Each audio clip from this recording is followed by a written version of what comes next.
I grew up competing in the Twin Cities area, and I'd go into these ice arenas where I typically was the only Black person. For the most part, when I would go to competitions or at the rink, I was pretty much alone. There were moments where I felt that isolation, and I always felt like I kind of had to check my Blackness at the door. I remember going to a rink that I hadn't skated at before, and I remember a little white girl coming up to me, and she looked at me and she's like, "Oh, what are you doing here? You're not supposed to be here." So I wanted to flip the script and create a space where the norm was not whiteness, the norm is Blackness, in a space that traditionally has been dominated by whiteness.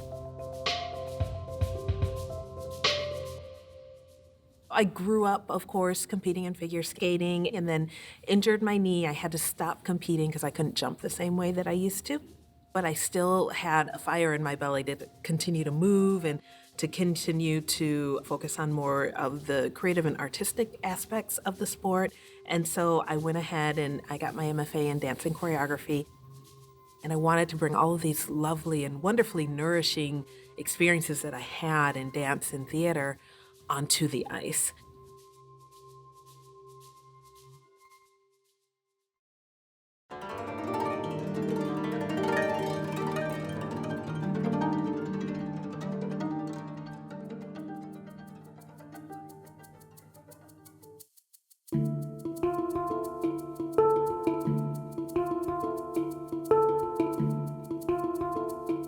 Brownbody is a performing arts company. We combine a series of disciplines, including figure skating, modern dance, theater.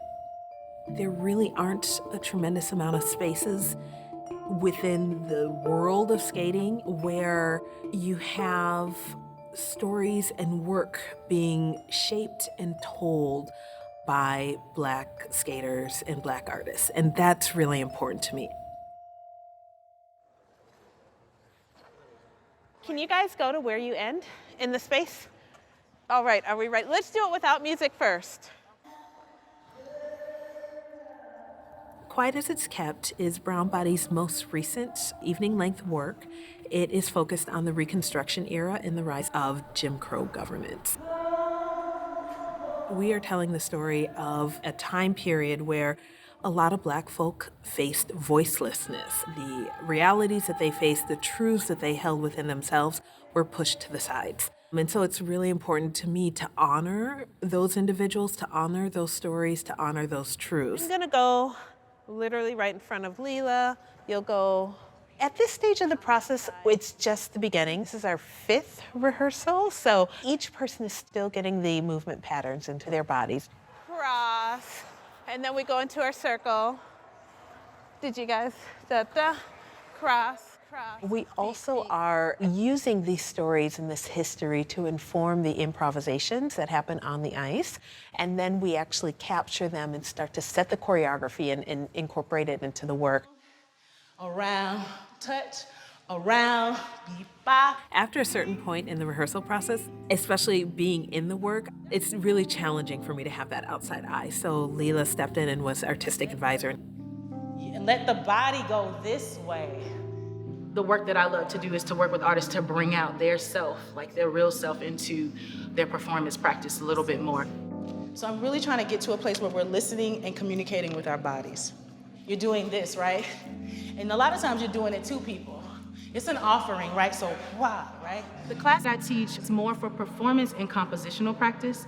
We also use it to create movement. So sometimes it's just for us to process subject matter and content, or even our own trauma around this subject matter, because we work around some really intense things. And then sometimes it's really to make the movement that will be in the work. It's very different in that it's infused with African American culture and history. So it's really nice to be doing a performance that has that side of it, but then also something that fuses modern dance and ice skating has been really wonderful. To carry me home, swing low. One of the many things that excites me about Quiet as It's Kept is We get to tell the history through that kind of full immersive experience, through what happens on the ice, and then we have Thomasina telling it through her poetry, through the beautiful songs that she sings. I was just really excited by all the layers that we were able to integrate to tell this history. My soul turns into song, and I claim my freedom. I claim coming back to life. I claim the freedom of my mind to think, to discover. The Reconstruction era, it was 10 years of before people really actively pushed back against the progress that happened immediately after slavery. Like, you're slaves and then you're free. Like, how do you even conceptualize that?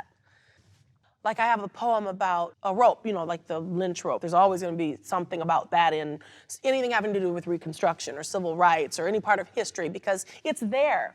We don't have to go back and relive it, but we have to know it. This thick hemp rope, look close.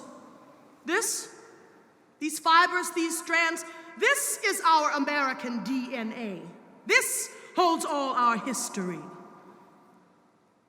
I know this was a very deep passion for Deneen to do this, and to do this in this way and introduce the idea of movement on ice as an educational experience.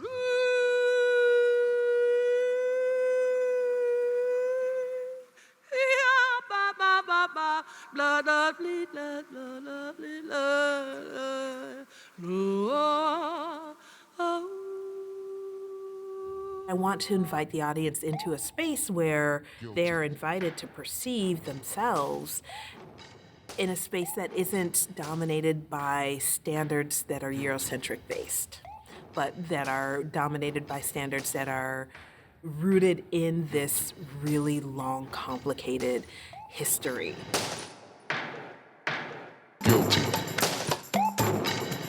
I feel like the Reconstruction era is a really important time frame, and I think it's important because it really adds to the foundation upon which a lot of our contemporary ideology is based.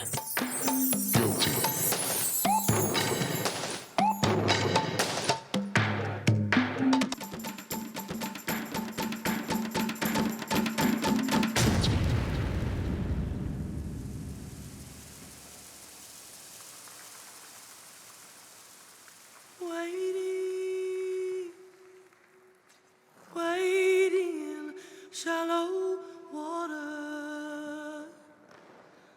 Oh, I am waiting